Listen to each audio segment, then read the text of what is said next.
The eminence in Shadow के episode 10 में कागनो हमें बताता है क्योंकि उनका स्कूल डिस्ट्रॉय हो गया था, इसी वजह से सभी स्टूडेंट को जल्दी समर ब्रेक दे दिया गया और ज्यादातर बच्चे अपने घर जा चुके हैं, जिसके से डोम थोड़े सूने सूने हो चुके हैं। वहीं कागनो अभी भी डोम में रुका हुआ है क्योंकि उसके पास घर पे कुछ करने के लिए है नहीं। और अब जब उसकी बहन उससे मिलने आती है, लेकिन उसी टाइम कागनो छिप जाता है और अब वो बालकनी में खड़ा होता है। तभी उसे अल्फा की तरफ से एक लेटर रिसीव होता है। उस लेटर को पढ़कर कागनो कहता है तो अब समय आ ही गया पुराने हिसाब को पूरा करना। और अब वो बताता है कि उसे एक सीक्रेट लैंड लिंड वर्म में जाना है। और अब अगले सीन में हमें शैडो गार्डन की एक एल्फ को दिखाया जाता है जो कि अपनी बॉडी और चेस्ट को टाइट कर लेती है और कहती है परफेक्शन। वो कहती है जिस दिन मैं लॉर्ड शैडो से मिली थी उस दिन मुझे 2 पावर मिली। और अब वो अपनी मेमोरीज को याद करती है जहाँ पर कागनो उसे अपने मैजिक से अलग अलग शेप बनाकर दिखा रहा है अपने मैजिक की। कागनो से बोलता है इस पावर से तुम अपनी किस्मत को चेंज कर सकती हो, अपने फेट को चेंज कर सकती हो। वो कहता है अगर तुम अपनी विल के हिसाब से अपनी शेप को चेंज कर पाओ तो तुम अपनी किस्मत को भी जिसमें हार लिखी है तुम उसे बदल कर विक्ट्री में ला सकती हो। कहता है मेरे साथ मिल जाओ जिससे कि हम लोग दुनिया में शैडो में घूमने वाले लोगों को हंट कर सकेंगे। और वो कागनो की बात थोड़ी सी मिसअंडरस्टैंड कर जाती है और अब वो कहती है लॉर्ड मैं कसम खाती हूँ कि मैं तुम्हें विक्ट्री दिलाऊंगी। और अब अचानक से हम लोग देखते हैं ज़ीनोन वापस आ जाता है और उसने बीटा को बंदी बनाकर रखा हुआ है। तभी शैडो वहां पर आता है और अब बीटा से कहता है मेरी प्यारी एल्फ मुझे माफ कर दो, मैंने तुम्हें वेट कराया और अब मैं यहाँ पर आ गया हूँ, अब मैं तुम्हें। तभी अचानक से बीटा अपने हाथ को डेस्क पर मारती है और कहती है ये तो कुछ ज्यादा ड्रामेटिक स्टोरी बनती जा रही है। और पता लगता है कि बीटा ये सब कुछ इमेजिन कर रही होती है। वो कहती है मुझे कुछ आइडिया नहीं आ रहे, मैं बाहर जाकर थोड़ी हवा खाती हूँ। वो बाहर आ जाती है जहाँ पर उसे एप्सिलन मिलती है और वो दोनों कॉम्पिटिशन करने लगते हैं कि किसकी चेस्ट कुछ ज्यादा बड़ी है।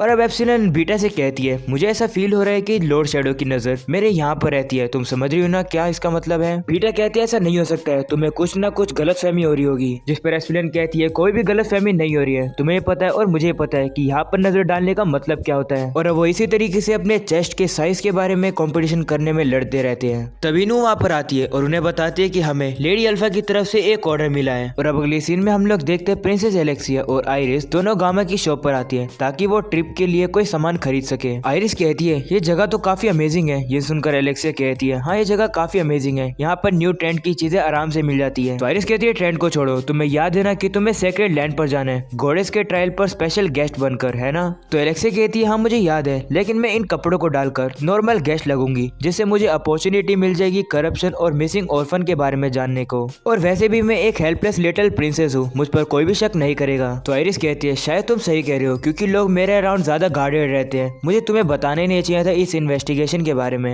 और अब गामा वहाँ पर आती है और उन लोगों से माफी मांगती है और कहते हैं माफ करना मैं थोड़ा लेट हो गई अपना यहाँ पर रिस्पेक्ट पे करने में। और वो बताती है कि वो इस जगह की प्रेसिडेंट है और उसका नाम लूना है। और अब आइरिस और एलेक्सिया एक चॉकलेट जैसी चीज को खा रहे होते हैं जो कि उन्हें काफी डिलीशियस लगती है। तो एलेक्सिया गामा से कहती है मैं इन चीज को खरीदूंगी, इसे मेरे डोम में भेज देना और अगर और कोई भी ज्यादा अच्छी चीज हो उसे मेरे पास भेज देना। जिस पर गामा कहती है हाँ मैं जरूर भेज दूंगी। और अब आइरिस एलेक्सिया से कहती है हम लोग यहाँ पर तुम्हारी ट्रिप की प्रिपरेशन करने आए हैं ना, तुम भूल कैसे रही हो। तो गामा पूछती है तुम कहाँ जा रही हो, जिस पर एलेक्सिया बताती है मैं सेक्रेड लैंड पर जा रही हूँ। तो गामा कहती है अगर ऐसी बात है तो मुझे परमिशन दो, मैं आपके लिए बेस्ट चीजें चुनूंगी जो आपको जरूरत होगी। तो एलेक्सिया कहती है शुक्रिया, लेकिन ट्रिप के लिए मुझे इन कपड़ों की जरूरत नहीं रहेगी, लेकिन अगर फिर भी तुम्हारे पास कोई रेकमेंड करने के लिए कोई कपड़े हैं तो तुम मुझे बता दो।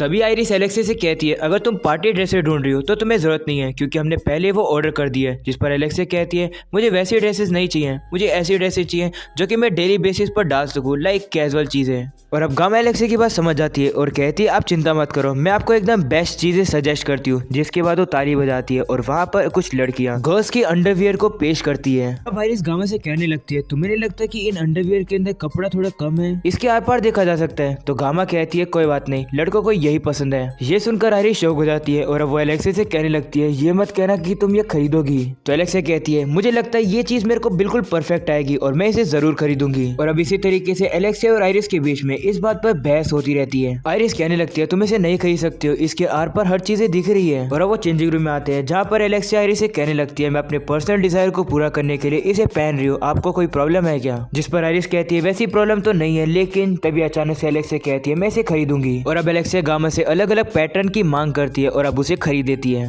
और अब अगले सीन में हमें वहाँ का सीन दिखाया जाता है जहाँ पर स्कूल पर टेररिस्ट ने हमला कर दिया था और वो लोग वहाँ से चले गए थे। वहीं रोज कागनो को ढूंढने के लिए हॉस्पिटल रूम में आती है जहाँ पर वो कागनो को देखकर खुश हो जाती है कि वो जिंदा है। वहीं कागनो कहता है मैं मर गया और वो कागनो के हाथ को पकड़कर कहती है कि तुम्हारे प्यार ने देखो एक मिरेकल कर दिया, तुम्हारी जान बच गई। और वो कहती है मैं तुम्हारी फीलिंग्स को एक्सेप्ट करती हूँ, तुमने मेरी लाइफ बचाई और अब मैं तुम्हें अपना दिल देती हूँ। और अब अगले सीन में हम लोग देखते हैं कागनो ट्रेन में बैठा होता है जहाँ पर रोज ने उसका हाथ पकड़ रखा है और वो लोग अब सीक्रेट लैंड में जा रहे हैं। कागनो मन में कहता है मुझे थोड़ी स्पेस तो दे दो यहाँ पर। तभी बाहर पानी के अंदर एक काफी बड़ा ड्रैगन दिखाया जाता है। तो अब रोज कहती है कि हमें 2 दिन से ज्यादा लग सकते हैं सीक्रेट लैंड में जाने के लिए, तब तक के लिए हम लोग क्यों ना रेस्ट कर लें। और अब कागनो मन में कहता है मैंने ऐसा क्यों किया, अगर मैं रात होने का वेट करता तो मैं वहाँ सीक्रेट लैंड पर दौड़कर ही वहाँ पर पहुंच जाता। कागनो कहता है मैंने गलती कर दी, मैंने बैकग्राउंड कैरेक्टर बनने के लिए मैंने ये इकोनॉमिक क्लास सीट में बैठ गया, ये मेरी गलती थी क्योंकि स्टेशन पर ही रोज मुझे खड़ी मिली थी। उसने जैसे ही पता लगाया कि मैं सीक्रेट लैंड पर जा रहा हूँ उसने कहा कि क्यों ना हम लोग साथ चलें। इसने मेरा नहीं सुना भी नहीं और अब ये मेरे पीछे लग चुकी है। और अब रोज कागनो से कहती है कि क्या तुम भी वहाँ पर गोडेस के ट्रायल के लिए जा रहे हो। तो कागनो कहते हैं हाँ शायद, जिसके बाद मन में सोचता है लगता है अल्फा ने मुझे इसी काम के लिए बुलाया है। और अब रोज कागनो से काफी प्यार भरी बातें करने लगती है। वो उसे कहती है तुम काफी ज्यादा ब्रेव हो, मैंने देख लिया, मुझे पता है कि हम दोनों के रास्ते के बीच में काफी सारी रुकावटें आएंगी, काफी सारे कांटे आएंगे और मुझे पता है कोई भी हमें ब्लेसिंग नहीं देगा।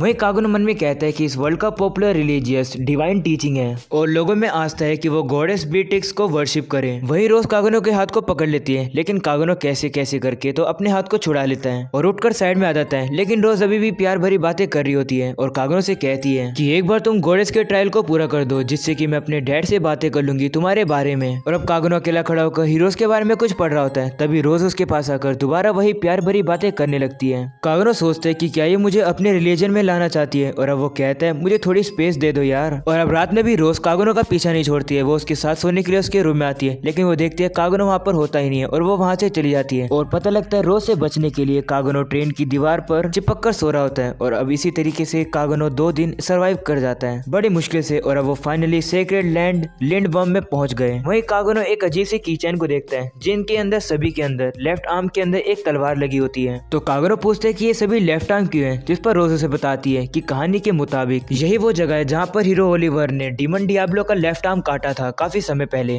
रोज बताती है कि कहा जाता है कि अभी भी डीमन डियाब्लो के लेफ्ट आर्म को अभी भी सील करके एक माउंटेन के बीच में रखा गया है। और अब वो एक बुक की दुकान पर पहुंचते हैं जहाँ पर रोज देखती है कि उसकी फेवरेट ऑथर नात्सुमी बुक साइन कर रही है। रोज बताती है कि नात्सुमे एक काफी पॉपुलर नोवेलिस्ट है और अब वो चली जाती है नात्सुमे का ऑटोग्राफ लेने। वही कागनो नात्सुमे की कुछ बुक उठाकर देखता है और उसे पढ़ने लगता है और कहते है ये बुक कुछ जानी पहचानी लग रही है, ये मुझे ऐसा लग रहा है कि मैंने अपने पिछली लाइफ में पढ़ी है। और अब वो सोचने लगता है कि यहाँ पर कोई ऐसा पर्सन है जो कि मेरी तरह रिइनकार्नेटेड हुआ है। तभी उसे पता लगता है कि नात्सुमे और कोई नहीं बल्कि बीटा है। बीटा सभी लोगों की बुक पर साइन कर रही होती है और अब कागनो भी उसके पास जाता है और सोचता है कि आखिरकार ये यहाँ पर क्या कर रही है। तो बीटा बताती है कि ये वो सब कागनो की दी हुई नॉलेज का यूज करके ही कर पा रही है। कागनो ये सुनकर कहता है पहले गामा और अब बीटा। बीटा ने मुझसे कहा था कि उसे लिटरेचर पसंद है, इसलिए मैंने अपने पास्ट लाइफ से उसे कुछ कहानी बता दी थी। मुझे लगा कि ये उसको इंस्पायर करेगा न्यू कूल स्टोरी बनाने के लिए, लेकिन उसे पूरी स्टोरी कॉपी करके बुक छाप दी।